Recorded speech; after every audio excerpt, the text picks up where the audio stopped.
Deus seja sempre louvado. Amém. Esse é mais um culto online da comunidade cristã no Brasil. E só teremos a pregação da palavra, não teremos hinos e nem oração. Somente a pregação da palavra de Deus. Quero que você acompanhe comigo a palavra. Eu vou ler no celular, porque na Bíblia as minhas vistas já não alcançam. Eu não consigo mais enxergar. Então eu vou ler aqui para os irmãos.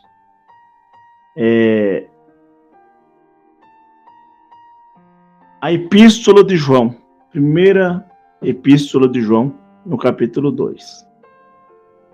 Vamos ler com a ajuda de Deus na guia do Espírito Santo.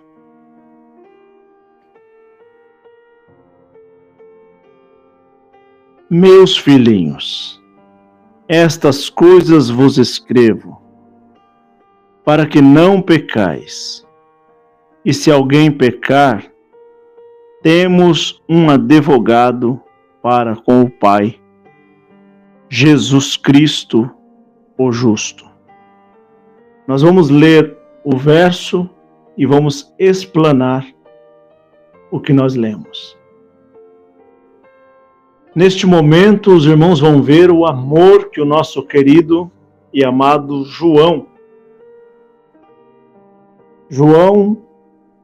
foi um discípulo do nosso Senhor e Salvador Jesus Cristo e também um apóstolo. João também escreveu pelas visões que teve, as revelações, e fez as epístolas para todas as igrejas daquele século, daquele tempo. Então João tratava-se com muito carinho e amor. A palavra do Evangelho, a palavra de Jesus Cristo, quando dirigia-se a algumas pessoas ou à igreja. Olha a diferença da sua palavra. Meus filhinhos. Isso toca o coração. Isso é palavra maravilhosa que enche de dádiva nossa alma, o nosso coração. E aqui ele está dizendo, meus filhinhos. Quando ele explica meus filhinhos, ele explana o sentimento entre ser um apóstolo e um cuidador da Igreja de Cristo. Estas coisas vos escrevo. Então ele estava escrevendo aquelas palavras para que não pecais. Ele deixou um ensinamento para que todos não pequem. Estou explicando a vós que não pecais. Filhinhos, por favor, não peque. Ele está explanando para nós que o salário do pecado é a morte. Ele está dizendo que o pecado consumado gera-se a morte. Ele está nos afirmando que o pecado não traz coisas boas. Foi por causa do pecado que Adão e Eva foram expulsos do paraíso, do jardim do homem, que era o jardim do Éden. Foi por causa do pecado que Eva teve que ter dor para dar à luz. Foi por causa do pecado que Adão teve que trabalhar com o suor do teu rosto para poder trazer alimento para sua família. É por causa do pecado que a terra produziu espinhos. Foi por causa do pecado que a terra se tornou terra seca. E muitos dos frutos já não tinha mais a doçura da naturalidade dos seus frutos. Então está aqui, falo que vocês não pequem. Mas se alguém pecar, se alguém pecar, entra uma vírgula aqui onde ele explica, onde ele escreve, temos um advogado para com o Pai, Jesus Cristo o justo. Nesse primeiro verso, ele está dizendo que eu quero que vocês não pequem, mas vai que aconteça algum erro, nessa margem de erro, nessa terra de desilusão, de solidão, de tristeza, de amarguras, e acaba caindo uma tentação e você acaba pecando, tenha o Senhor Jesus como teu advogado. Ele é justo. Por que ele está dizendo que é um advogado justo? Porque geralmente, quando um advogado vai advogar uma causa, a pessoa às vezes errou mesmo. A pessoa às vezes ela fez aquele ato, daquele crime. E o advogado, ele vai advogar para absorver aquela pessoa daquele crime qual ele cometeu. Mas Jesus não vai absorver ninguém do crime que ele cometeu. Jesus não vai passar a mão na cabeça de ninguém. Jesus não vai ludibriar a sentença do Todo-Poderoso, do juiz dos juízes, que é Deus. Jesus não vai distorcer, fazer uma lei por cima de outra para defender aquela pessoa que cometeu. Aqui está dizendo que, se alguém pecar, temos um advogado para com o Pai, que é Deus. Jesus Cristo, o justo. Aqui ele explica que Jesus é justo. Ele não toma culpado por inocente, nem inocente por culpado. Ele é justo, então ele vai tratar a sua causa com justiça. Se realmente você deve, ele vai te absorver dos teus pecados. Porém, ele te dará uma cobrança pelos pecados. Ele não tirará você de dentro das prisões para você viver aqui no mundo tranquilo depois dos teus pecados. Não, ele vai advogar certo. Ele deixará você ir às prisões. Ele deixará você pagar o que você está devendo. Ele deixará as provações chegar até a tua vida. Porque quando você abre uma brecha, uma lacuna no pecado, você abriu um portal para seres espirituais denigrir você, destruir a tua fé, mexer com a tua credibilidade, bagunçar a tua crença, a tua família. Então ele vai permitir, porque ele é justo. Mas depois que você paga esse valor do pecado, o salário do pecado é a morte. Porém, Cristo está advogando para que a morte não te leve, para que o diabo não te mate. Então Jesus está no meio aqui entre o seu pecado, a acusação do diabo e o justo juiz que é Deus. Então Jesus, ele vai absorver você, porém ele mesmo te dará um cargo a fazer, um encargo, que é pagar os teus pecados. Porque seria muito fácil. Eu vou, peco, aí depois, Jesus é o meu advogado, ele advoga, e aí eu saio e peco de novo. Jesus vai me advogar novamente, aí eu vou e peco novamente. Jesus vai me absorver de novo e peco novamente. Não, irmão. Cada consequência do pecado tem um salário. Cada pecado há um salário. Cada pecado há uma consequência, há uma difusão sobre isso, divisores de água. Então, Jesus é advogado, ele advoga. Você que pecou, você que errou, você que transgrediu, não fique acusado somente pelo diabo. Chame o teu advogado. Quem é o advogado? Senhor, quem é o meu advogado? O advogado é Jesus Cristo. Chame Jesus Cristo. Porém, esse advogado é bom, mas ele é justo.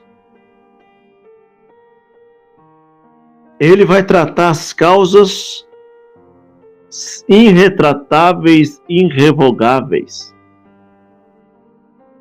Ele separará uma discrepância entre o bem e o mal. Como nós sempre pregamos aqui, nós não somos salvos por obras, mas quem é de Cristo tem obras de Cristo. Não tem como de uma cachoeira de água limpa ter água suja. Não tem como de uma nascente de água que era para ser limpa vir suja. A nascente é limpa. E depois que saiu dali, ela vai se contaminando e chega lá embaixo no rio já suja. Então a pureza do perdão é uma nascente de água. Jesus está aqui para te perdoar, porém Ele é justo. Ele sabe se você errou por conta própria, se foi uma cilada de Satanás na tua vida, se você quis fazer isso, se você fez como Davi, que além de ter olhado a mulher de Urias, ainda desejou, ainda dormiu com ela, ainda premeditou a morte de Urias. Então esse justo, ele sabe as tuas obras. Ele tem a efa da medida e tem a balança. Ele sabe aonde pesa mais e aonde pesa menos. Ele não tem inocente por culpado e culpado por inocente. Então já nesse primeiro verso aqui da Epístola de João, capítulo 2, já vem no primeiro verso um peso de palavra para você se examinar nesse momento. Examine o homem a si mesmo. Não tem como dizer para você se você está certo, se você está errado, se você vai para o céu ou para o inferno. Ninguém está dizendo isso. Está dizendo que você se autoanalise agora. Se autoanalise na sua casa, na sua vida.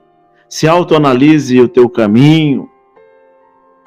Se os teus pecados que foram cometidos foi induzido por alguém, ou se foi porque você projetou, ou se foi porque algo aconteceu na tua história, na tua vida que necessitou de acontecer isso, ou se foi o inimigo que te empurrou, induziu ao erro. Está tudo sobre as mãos de Deus. O advogado que vai advogar a tua causa, você precisa ser verdadeiro com ele. Quando você chama um advogado para te advogar, a primeira coisa que ele fala, eu quero que você me conta toda a verdade. Me fala tudo sobre a verdade para me poder defender você. E é assim a mesma coisa o nosso Senhor e Salvador Jesus Cristo. Você tem que contar toda a verdade para Ele. Conta toda a verdade. Confesse todo o teu pecado, todos os teus males. Se derrame aos pés dEle. Se deleite a Ele, dizendo, Senhor, o Senhor sabe, eu sou um pobre, nu e pecador diante da tua presença.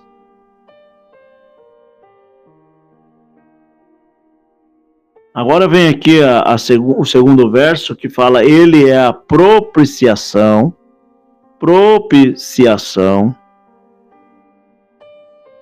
pelos nossos pecados. E não somente pelos nossos, mas também pelos de todo o mundo. João está falando aqui para os judeus. João está falando aqui para os discípulos, para as igrejas de Cristo. Para onde Jesus veio. João está falando que Jesus veio para perdoar os nossos pecados, dos judeus, daquele povo, aqueles crentes em Jesus Cristo daquela época. Mas aqui ele termina dizendo aos gentis, dizendo aos confins da terra. América do Sul, América do Norte, América Latina, chega até aqui no Brasil. Olha o que ele diz, não só pelos nossos pecados, mas pelos pecados de todo o mundo. Olha o perdão de Jesus Cristo, como é doce. Ele não se autodenominou de uma instituição ou se delegou de um só povo. Ele veio e disse: eu salvarei todo o mundo.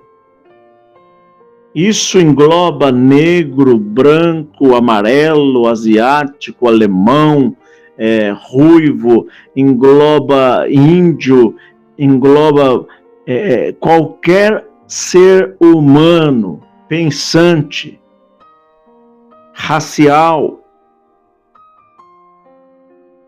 Engloba todos os que confessar que Jesus é o Filho de Deus. Então Jesus tem a ele o perdão e a misericórdia de todos os pecados. Ele está então englobando todas as religiões, todas as fundições, todas as instituições, todas as denominações. Ele está dizendo para todos os líderes, para os fariseus, para o pastor, para o ancião, para o apóstolo, para o bispo, para o padre e até para o papa. Se nós queremos a salvação, temos que voltar para Cristo, pois é Cristo que nos dá o direito da vida eterna. E aqui na terra não há outro substituto, mediador entre Deus e homem. Não existe Moisés, não existe Abraão, não existe João Batista, não existe padre, pastor, bispo, apóstolo, nenhum homem. O único é aquele que deu a vida no madeiro da cruz, por nome de Cristo, Salvador do mundo, Jesus Cristo. E nisto sabemos que conhecemos, se guardarmos os seus mandamentos. Então, neste momento do versículo 3, está dizendo, nisso nós conhecemos, se nós guardar os teus mandamentos. Qual mandamento?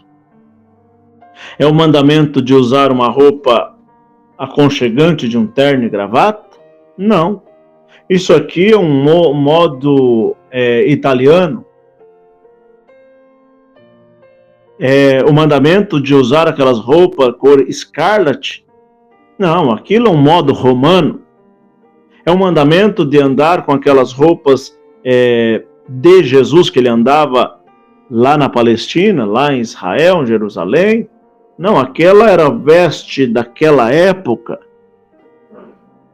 vestimento daquele tempo.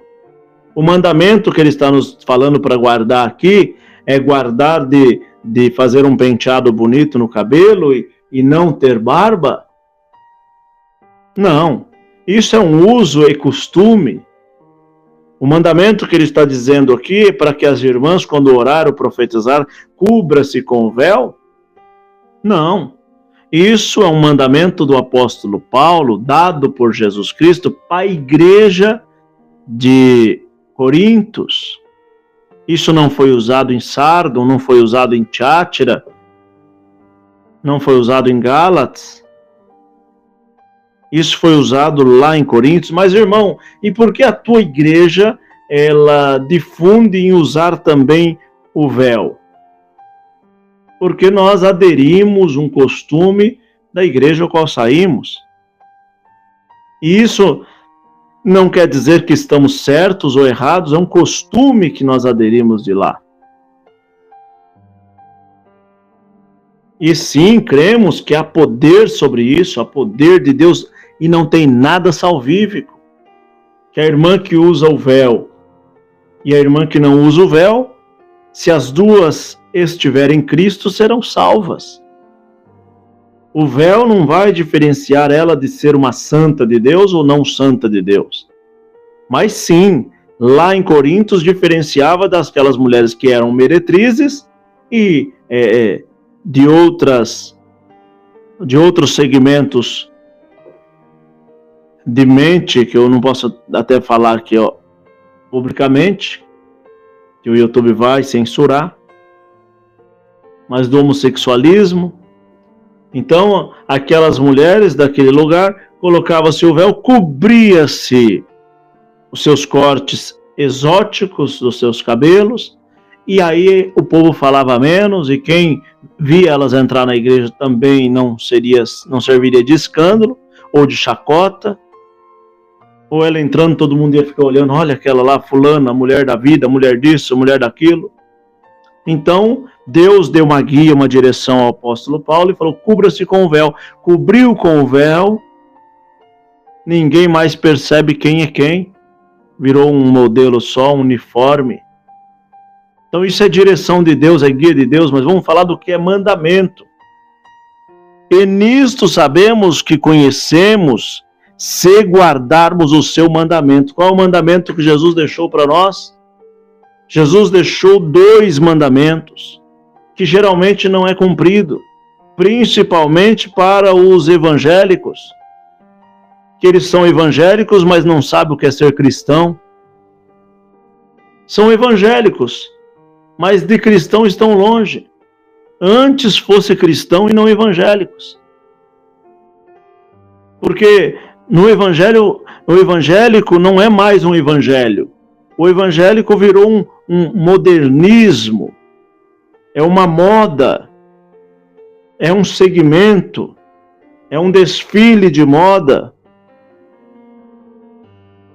Pelo evangélico, agora, não pelo evangelho, pelo evangélico agora se tornaram cantores, cantores que cantam e ficaram famosos como alguns cantores da atualidade. Então, se tirar deles a música, o louvor, eles já não cantam mais, com todo respeito a todos os cantores, todo respeito a vocês. Mas eu preciso pregar a palavra que está aqui. Eles não cantam mais para salvar vidas, eles cantam para fazer shows. E eles começam ali louvar, e daqui a pouco se profissionaliza, e é CDs vendido, e é milhões de seguidores, e assim é só um comércio. Tira a cantoria deles, talvez nem crente fica. Talvez nem dentro da igreja fica, talvez nem servir a Jesus sirva. Pregadores que se profissionalizam com a Bíblia na mão e começam então a pregar e prega lá, e prega lá, e colar, vira um itinerante e agora vive somente da pregação. Não que eu sou a favor ou contra, porque não é a minha posição aqui que vai ser colocada, é a palavra. É a palavra de Cristo que está sendo pregada. Então, os pregadores, vai na minha igreja, eu cobro 10 mil. Imagina se Dimas, que estava ao lado da cruz de Jesus, ele diz, eu sei todos os meus pecados, Senhor, lembra-te de mim, quando estiver no teu reino. Aí Jesus fala, lembro, 10 mil reais. Você me paga 10 mil e depois eu lembro de você. Jesus, dando a própria vida, disse a ele, hoje mesmo estarás comigo no paraíso. Então, esses irmãos, quanto vai cobrar? 20, 30, 40 mil reais para fazer uma pregação do Evangelho? Será que o apóstolo João, quando estava pregando isso aqui para todos e para nós também, ele estava cobrando quanto que estaríamos pagando para estas mensagens? Então, o que de graça nós recebemos, na verdade a palavra fala de graça, mas foi muito caro. Foi muito caro, foi a vida do Messias, a vida de Cristo, que pagou no duro madeiro da cruz para nos dar o direito do conhecimento desta verdade e deste caminho, o caminho, a verdade desta vida, que é Jesus Cristo. Então esse mandamento que ele está nos falando aqui, nada mais, nada menos, se resume em 2. Se resume em amar a Deus sobre todas as coisas. Se resume em ter Deus em primeiro lugar, em primórdio. Ser bom não é porque você tem que ser bom, é porque você ama a Deus, então Deus faz você andar bom. Ser honesto não é porque você quer ser honesto, é porque você ama a Deus. Amando a Deus, você anda com honestidade, seriedade, equidade, preenchendo todas as lacunas do medo, quebrando todas as discrepâncias, as indiferenças e trazendo ao seu coração paz, paz na alma, paz de espírito em saber que você está fazendo bem, sabendo que você está conseguindo manter o cristianismo nato, que não vem de uma placa religiosa, nem de um CNPJ, mas sim da dura cruz do nosso eterno Jesus Cristo. E o segundo mandamento, dentro desse mandamento, é amar o seu próximo como a ti mesmo. Não só isso, amar o teu próximo como Cristo amou. Ele deu a vida por nós, e nós também teríamos que dar a vida pelo nosso próximo. Dando a vida, nós não tiraremos a vida dele. Se nós dermos a nossa vida para o próximo, nós jamais vamos atrapalhar a vida do próximo, jamais vamos caluniá-lo, jamais vamos defraudá-los, vamos mentir contra ele. Aquele que diz, eu conheço-o, e não guarda os seus mandamentos, é mentiroso, e nele não está a verdade. Quem é a verdade? Acabamos de falar, a verdade é Jesus Cristo. Eu sou o caminho, a verdade e a vida, e ninguém vai ao Pai senão por mim. Jesus falou isso. Então, se alguém fala, eu sou religioso, eu sou crente, eu sou católico, eu sou isso, eu sou aquilo, mas não anda no mandamento, que é amar a Deus sobre todas as coisas, e o próximo como a ti mesmo, não há verdade em você. Há mentira.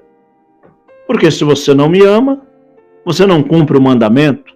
E a palavra está falando aqui que você tem que cumprir o mandamento, senão não tem verdade em você.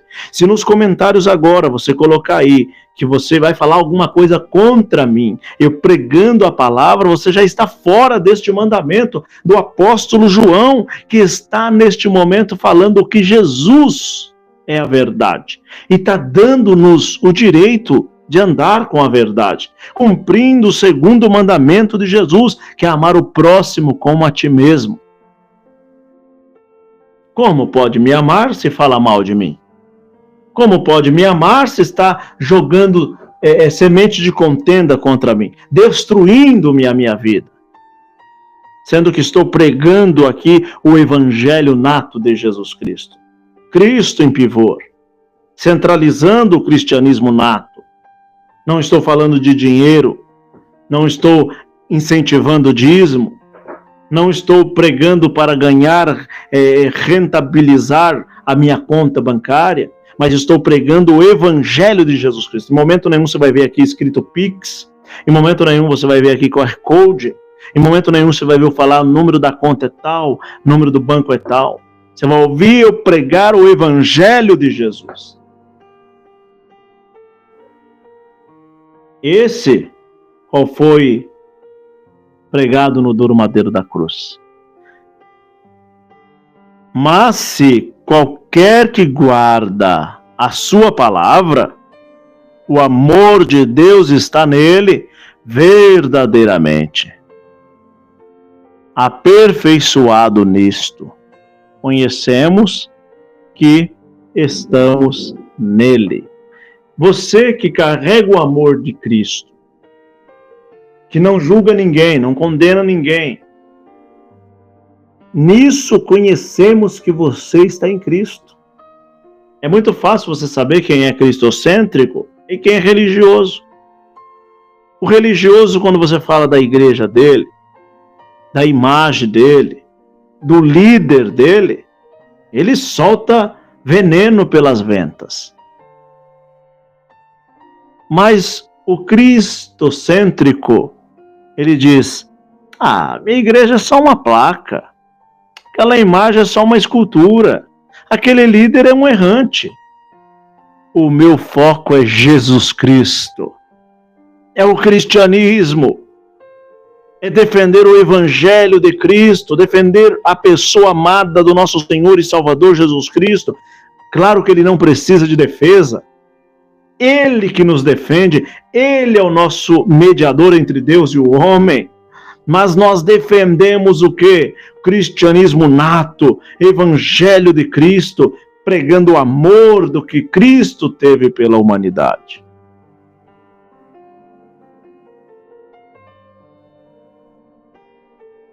Aquele que diz que está nele, também deve andar como ele. Como que Jesus andou?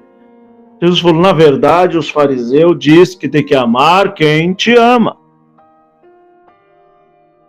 E Jesus disse, e eu vos digo que amem quem vos aborrece. Amem quem faz o mal para vocês. Porque amar quem nos ama é fácil, os fariseus já fazem isso. Agora nós somos cristãos, não somos fariseus. É amar quem nos odeia. Consegue, irmã? Irmão? Consegue amar quem te odeia? Consegue liberar o perdão para alguém? Chegar para alguém e falar assim, olha, você me machucou, mas eu estou aqui te pedindo perdão. Liberar o coração, liberar o amor, isso é ser cristão.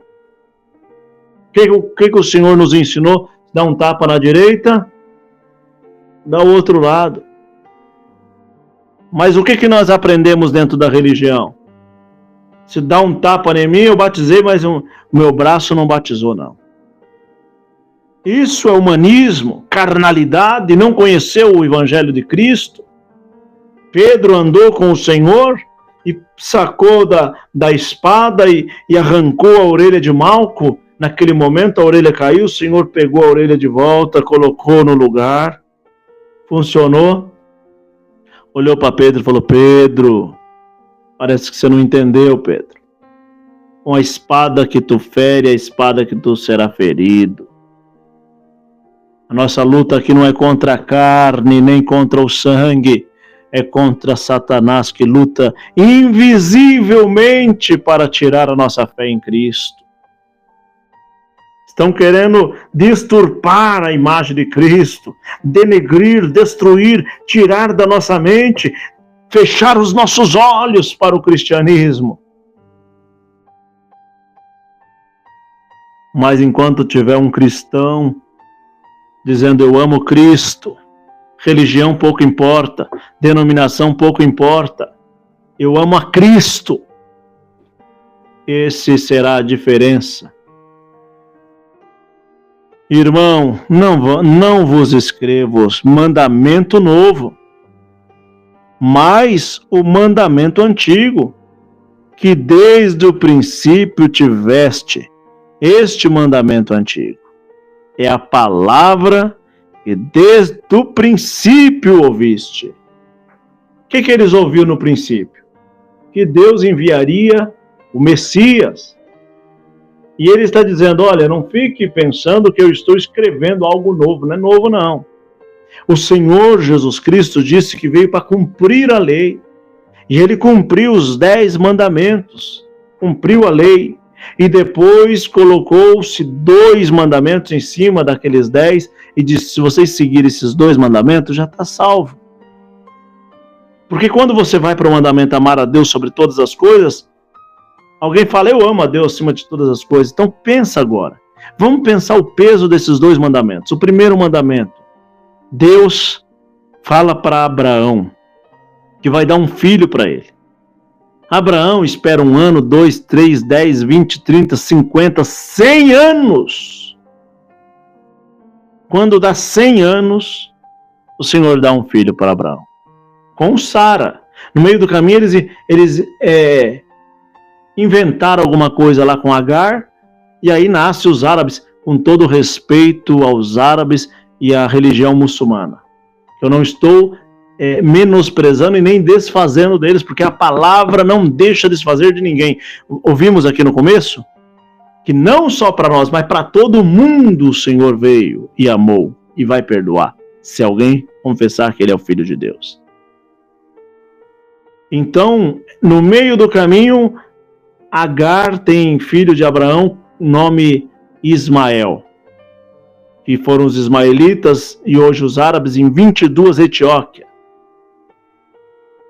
Povo forte, ricos.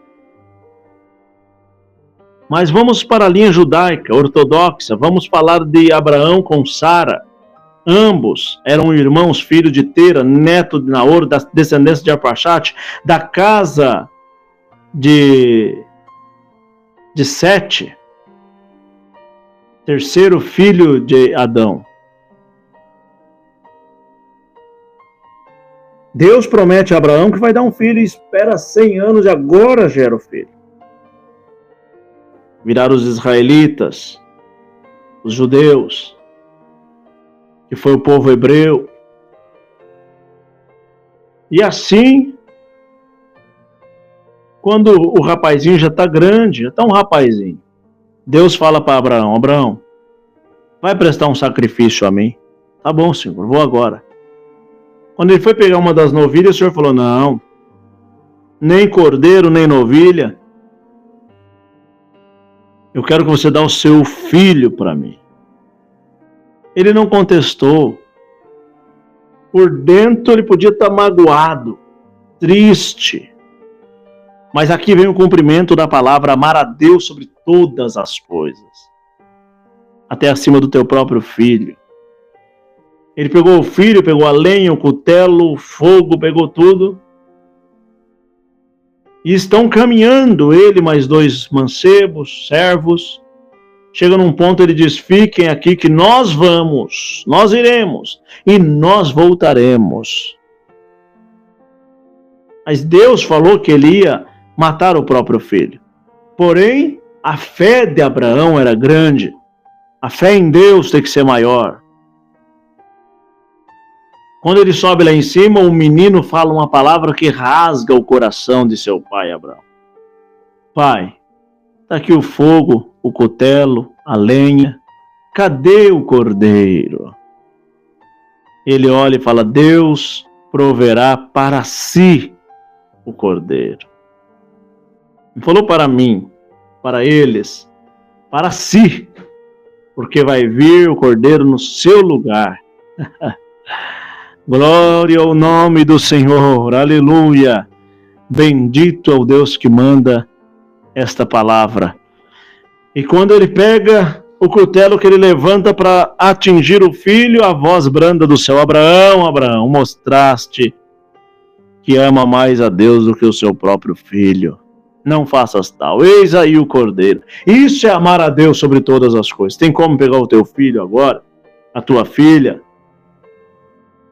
e fazer o sacrifício dele vivo para dar a Deus, para mostrar o teu amor que é maior? Não, Senhor, eu não tenho como. Deus não vai pedir isso para mim agora. É isso a resposta dos crentes de hoje. Deus não vai pedir isso para mim. Olha, por quê? O Deus que era ontem não é o de hoje?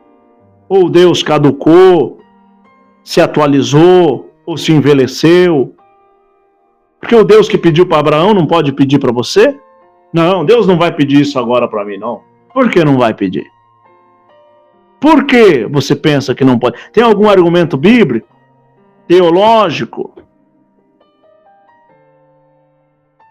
Tem algum argumento dentro da palavra hermenêutica? Dentro da palavra aqui, entre todos os 66 livros? Contando também os apócrifos, não canônicos, os canônicos da Igreja Católica? Os livros dos manuscritos, 612 mandamentos achados por pupiros. Tem aí alguma coisa difundida para nós entender por que Deus pediu lá e não pede agora? Para tentar nos convencer que aquele Deus era ruinzinho, porque pediu o filho de Abraão, uma promessa de 100 anos, e agora é um Deus bonzinho, porque não vai pedir esse filho para mim? Dentro da linha da palavra, tem como esclarecer para nós sobre isso? Nos falar sobre esse assunto? Dentro da escatologia? Você que é pré, mid, pós-tribulacionista, você que é calvinista, você que é arminiano, o aliancista, teólogo, não teólogo, estudante, mestrado, doutor, tem como nos garantir neste momento que aquele Deus de Abraão não é o mesmo Deus de hoje? Que lá ele pediu para Abraão e aqui ele não vai pedir? Então nós temos que estar preparados.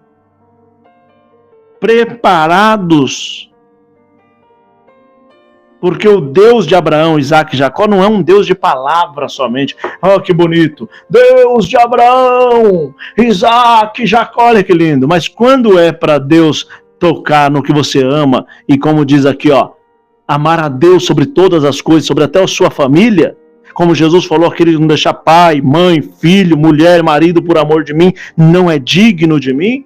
Aí não, Deus não vai pedir nada agora para mim disso aí. Deus não vai fazer um negócio desse agora, não. É o amor a Deus do mandamento.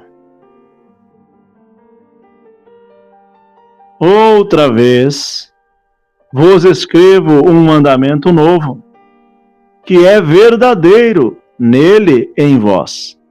Porque vão passando as trevas e já a verdadeira luz alumia. Está passando todas as trevas.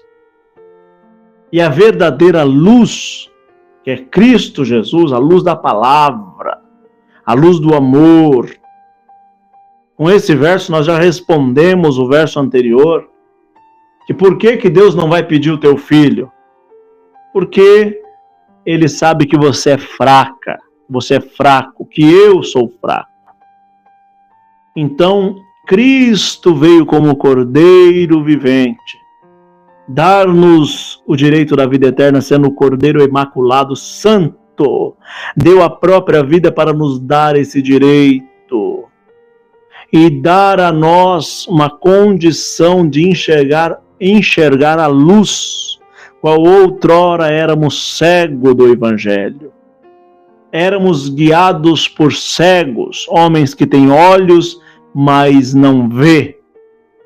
Homens que andam segundo as religiões. A religião mata, a religião destrói, a religião divide, a religião manda as pessoas embora, a religião causa política, a religião causa problemas, difunde matança, inimizade. Mas a luz do cristianismo traz amor, traz paz. A soberania do Espírito Santo nos enche o coração de paz e harmonia. Aquele que diz que está na luz e aborrece o seu irmão, até agora está em trevas. Tem muitos que dizem, não, eu sou um servo de Deus, eu sou crente. Ele defende mais a bandeira da igreja dele para matar o teu irmão. Quantos que já estão entrando aí para poder me denegrir, destruir-me, falar de mim, falar de quantos outros, denegrindo o teu irmão. Mas aqui, sabe por que você faz isso? Porque você não conheceu a luz, não conheceu Cristo Jesus. Ele é o amor, nele está a caridade, que não suspeita mal, não é leviana. A caridade tudo crê, tudo suporta. Você crê que eu sou um enviado de Deus? Você crê que eu estou pregando a palavra aqui para resgate de alma? Se você crê, você tem a caridade. Se você não crê, não tem a caridade. Tudo crê e tudo suporta. Você suporta eu não ser mais da sua igreja e pregar o evangelho? Você suporta eu não estar nos bancos ou nos átrios da tua igreja, mas continuar pregando aqui a palavra de Deus? Ah, eu não suporto isso. Não, você não está na luz. Você não tem a caridade. A caridade tudo suporta. Tudo crê. Acredita. A credibilidade no que vê. Isso é caridade, é evangelho. Amados, agora somos filhos de Deus. E ainda não há manifestado o que havemos de ser, mas sabemos que quando ele se manifestar, seremos semelhantes a ele, porque assim como é, o veremos. Ele disse que quando o Senhor vir se manifestar em nuvens de glória, seremos também como ele. Nesse corpo aqui ele se transformará para um corpo incorruptível. Os nossos desejos carnais ficarão junto com esta carne, pois o nosso corpo terá só desejo de louvar e adorar o nosso Deus, o nosso eterno Criador, a fonte de luz inesgotável. Então nós transpassamos dessa vida por uma outra vida, a vida de alegria, a vida de paz. Os irmãos podem perceber que alegria para o mundo é estar num barzinho, uma festinha, uma sexta, sábado, domingo acabou. A depressão no outro dia, tristeza, usou droga no outro dia, está deprimido, foi para o jogo, perdeu o que tinha, já não tem mais dinheiro para colocar em casa, já teve briga com a família, discórdia, desavença. Uma alegria que só te traz transtorno. Que alegria é essa? Que prazer é esse que te traz destruição, destrói o teu corpo, você passa mal, destrói a tua sanidade mental, destrói a tua felicidade, a tua alegria de verdade. Mas aqui João, o apóstolo João, está dizendo que teremos uma alegria inigualável, a alegria de servir ao Senhor, a alegria de sentir Ele na alma, a alegria de viver dia e noite como os anjos, arcanjo, querubins e serafins, dizendo: Santo, Santo é o Senhor, glória ao teu nome. Daremos a Ele glória, porque lá não tem noite, o Senhor é o dia, o Senhor é o sol que resplandece, o Senhor é a fonte inesgotável, inesgotável, irrepreensível, bendito o Senhor, irrevogável, irretratável. Ele é a fonte da vida, que nos traz a energia na alma. Glória ao Senhor. Você está sentindo o Senhor aí na sua casa, onde você está agora? Sinta o Senhor na alma. Esta não é uma alegria que te cobra com depressão, não é uma alegria que te cobra passando mal, não é uma alegria que te cobra levando os teus bens, acabando com a tua casa, acabando com a tua honra, não. Esta alegria te traz paz. Glória ao nome do Senhor. Qualquer que comete pecado também comete iniquidade, porque o pecado é iniquidade. O irmão está entendendo? Lembra do que o Senhor falou? Apartai-vos de mim, praticador de iniquidade. Lembra que o Senhor falou isso? Em um dos pontos da palavra, ele diz: a uns eu direi, vinde bendito de meu Pai, entra para o gozo do teu Senhor, que está preparado desde a fundação do século. A uns. A outros ele dirá assim, nós falaremos, nós não, aqueles, falarão: em teu nome eu profetizei, Senhor, em teu nome eu expulsei, em teu nome eu fiz isso, em teu nome eu fiz aquilo. O Senhor falará isso aqui, ó: apartai-vos de mim, praticador de iniquidade. Lá ele não falou praticador de pecados, lá ele falou praticador de iniquidades. Mas vamos ler o que o apóstolo João falou, que é iniquidade. Qualquer que comete pecado também comete iniquidade. No versículo 4. Porque o pecado é iniquidade. Então, todos os que cometem pecado estão cometendo iniquidade. O Senhor mandará se afastar dele. Mas no início nós lemos que o Senhor é o advogado. Então conta tudo para o advogado. Ele vai advogar a tua causa e pode sim te absorver do teu pecado. Mas se você continuar enrustido aí na gaveta, nesse armário aí, enrustido debaixo de um paletó, uma gravata, um véu na cabeça, um instrumento, sentando na orquestra, bonitinho lá, como que nunca pecou, o seu fim é não entrar no céu. Confesse neste momento, se deleite diante dos pés do Mestre, de Cristo, e diz: Senhor, eu sou pobre, eu sou nu e pecador, me perdoe, Senhor. Me perdoe por todos os meus pecados, minhas iniquidades, minhas transgressões, meus erros. Porque todo homem é pecador, e o homem que disser que não tem pecado é mentiroso, fazendo o Deus de mentiroso, a palavra não está nele. Então confesse o teu pecado ao Senhor agora, porque senão você não terá entrada no céu. E bem sabeis que ele se manifestou para tirar os nossos pecados, e nele não há pecado. Em Cristo não há pecado. E não vai achando que eu já vi barbaridade, de pessoas evangélicas, crentes, que se dizem ser cristão, falar que dos 12 anos de Jesus aos 30 anos de idade, ele viveu como homem. Barbaridade falar que ele teve relação, falou que ele mentiu, falou que ele jogava bola, falou que... irmão, pelo amor de Deus, aonde está a palavra? Olha aqui, a palavra está dizendo que ele não tinha pecado. Nenhum pecado. Cristo aparece ali naquele momento quando nasce na manjedoura, depois vem a sua história com 12 anos de idade, e depois some a tua história até os 30 anos. Quando ele pisa nas margens do Jordão com seu primo João Batista fazendo o batismo, e dali do batismo para frente, 3 anos da sua missão.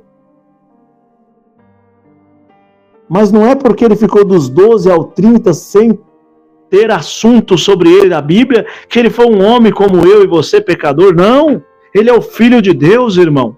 Ele é o alfa, o ômega, o início, o fim, glória ao Senhor. Ele era o verbo que se fez carne. Como que pode o verbo de Deus se deleitar com o pecado? Não tem como, ele é Cristo, irmão. Ele só não estava na hora de manifestar, porque senão seria morto mais rápido. No tempo de Herodes, no tempo daqueles reis. Então tudo tem o seu tempo, irmão, tudo tem a hora, e a hora de manifestar foi aquele momento, na margens do Jordão, quando a pomba desceu, repousou sobre ele, e a voz brandou como um trovão: este é o meu filho amado, a qual me comprazo, glória ao nome do Senhor, aleluia. Então ali estava preparado, e alguns pregadores aí pregam que Jesus era um homem qualquer, um homem igual esse, e se tornou divino depois da sua ressurreição. Nunca.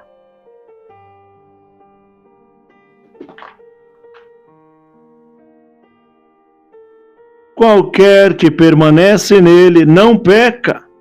Qualquer que peca não viu nem o conheceu. Isso aqui é uma palavra de um sentido até duvidoso.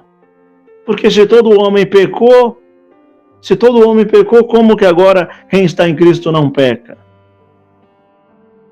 Todo homem é pecador. Porém, quando você se aproxima de Cristo, o apóstolo Paulo disse: eu não vivo, é Cristo que vive em mim. Quando Cristo vive em você, Cristo não peca, você não peca também. Então, irmão, se até agora você estava debaixo de pecado, neste momento o Senhor te convida para se aproximar dele.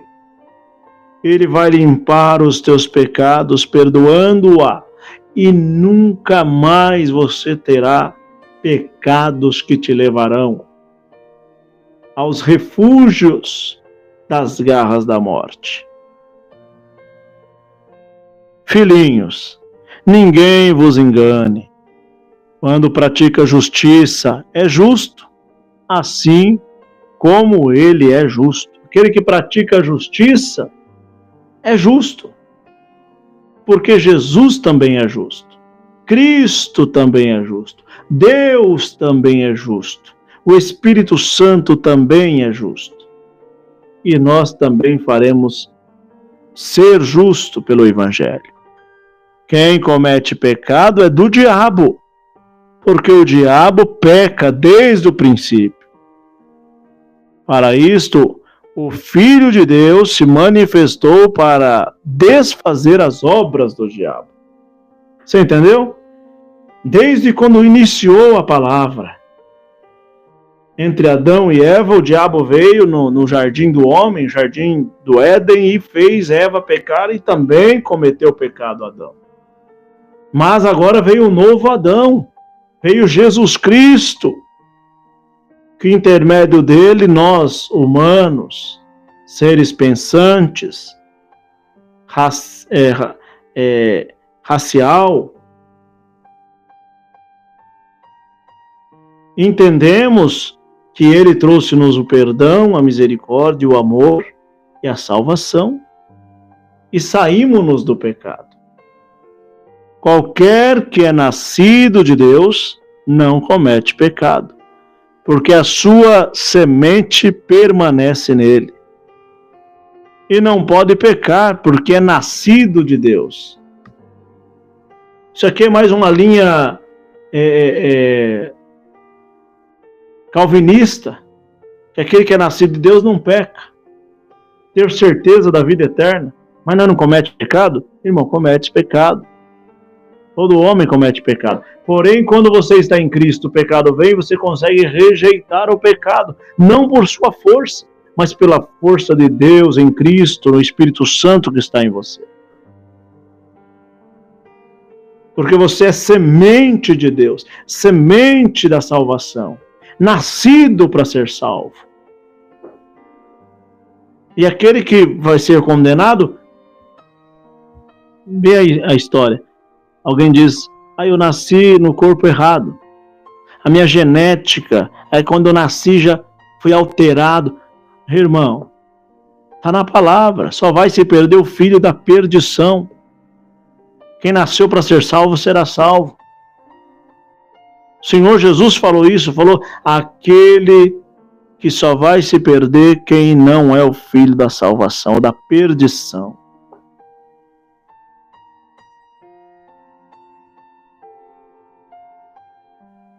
Nisto somos manifestos os filhos de Deus, filho do diabo, qualquer que não pratica justiça e não ama o seu irmão, não é de Deus. Aqui está claro. Se aí nos comentários você começa a me denegrir, eu sou seu irmão em Cristo Jesus, estou pregando o Evangelho de Cristo. Sou seu irmão em Cristo Jesus, você me denigre, você não me ama. Você não me ama, você não é de Deus. Porque se fosse ao contrário, eu falar que eu não te amo, eu não sou de Deus. Mas eu estou dizendo que eu te amo. Eu te amo em Cristo. Eu amo você em Cristo.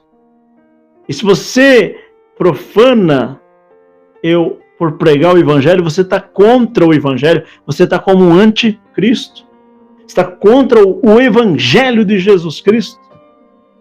Você entendeu? Como que é fácil saber quem está com Deus e quem está com o diabo? Porque quem está com Deus, e eu não estou vendo aqui não, tá? Nem estou vendo quem que está escrevendo. Nem sei quem que vai escrever. Estou com a Bíblia na mão. Ó. Essa aqui é a Bíblia. E aqui é outra Bíblia. E aqui é o Inário. Eu nem sei se estão escrevendo qualquer coisa. Mas se estiver, já está o discernimento da palavra aí. Aquele que não ama o seu irmão, não é de Deus. Está aqui. Pega a sua Bíblia e você vai ler a primeira epístola de João, capítulo 3. Capítulo 3, do versículo 10. Verso 11. Porque esta é a mensagem que ouviste desde o princípio, que nos amamos uns aos outros. Não como Caim, que era do maligno, e o matou seu irmão por causa... Por que causa o matou? Porque as suas obras eram más, mas a do seu irmão eram justas. Meus irmãos, não vos maravilheis se o mundo vos aborrece.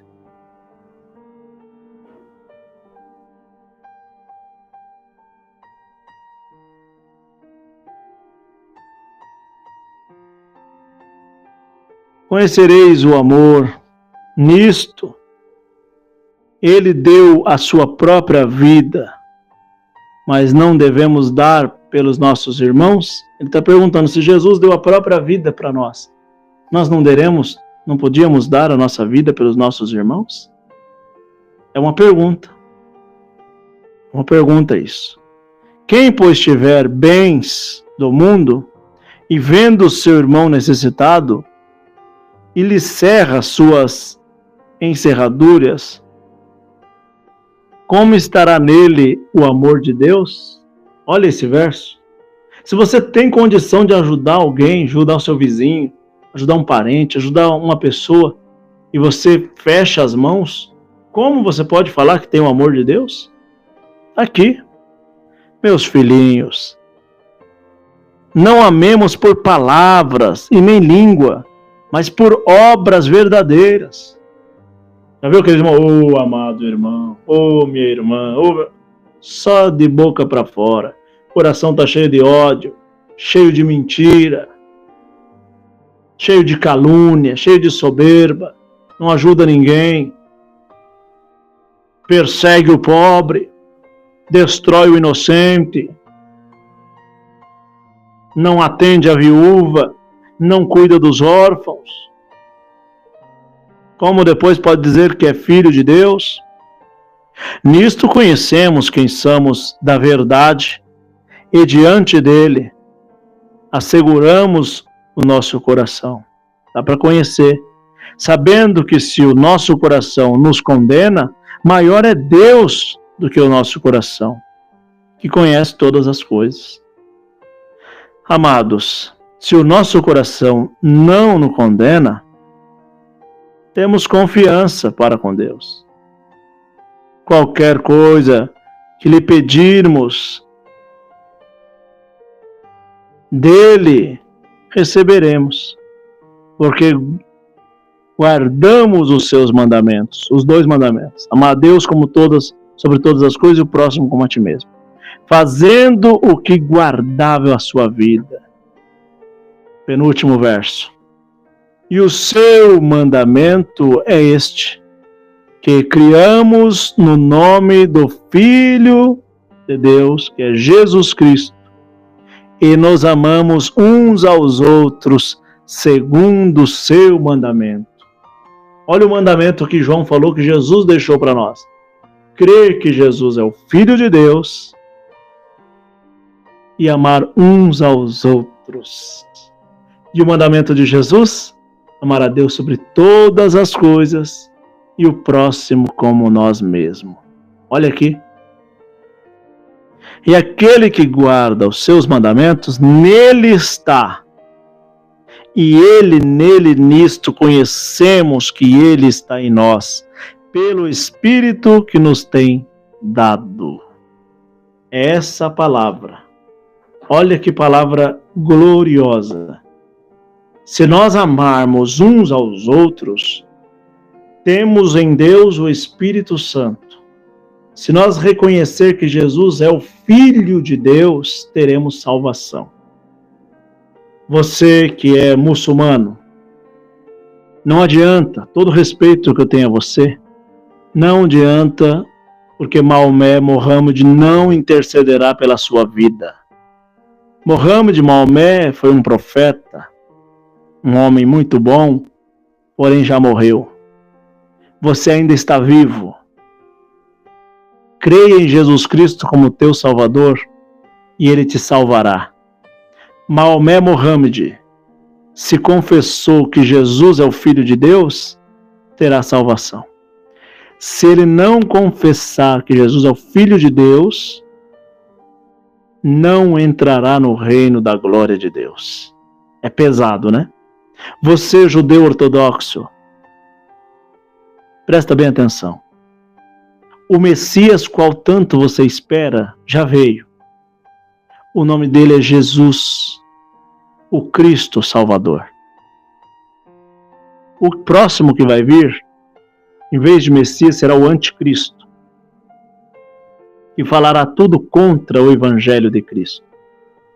Te convido nesta pregação a conhecer o cristianismo nato, o evangelho do nosso Senhor e Salvador Jesus Cristo, e terá vida eterna com Deus. Abraão, o pai Abraão, Moisés, o grande profeta do judaísmo ortodoxo, tem que se ajoelhar diante de Cristo Jesus, pois este é o Filho de Deus. Moisés, Abraão, Jacó e Elias foram servos do nosso Altíssimo Deus e do nosso Senhor e Salvador Jesus Cristo. Converta-te e terás vida eterna. Você que é budista, que tem Buda como um representante da fé, se Buda, com todo respeito a você, se Buda não se converteu ao cristianismo nato, ao evangelho de Jesus Cristo, nas moradas da morte, será levado juntamente com todos esses que se designa ser filhos de Deus para profundezas do inferno, quando o inferno foi inaugurado. Mas se você reconhece agora, em vida, que Jesus Cristo é o Filho de Deus, será salvo tu e toda a tua casa. Aquele que confessa que Jesus é o Filho de Deus é perdoado. É a palavra, Deus seja louvado. Amém.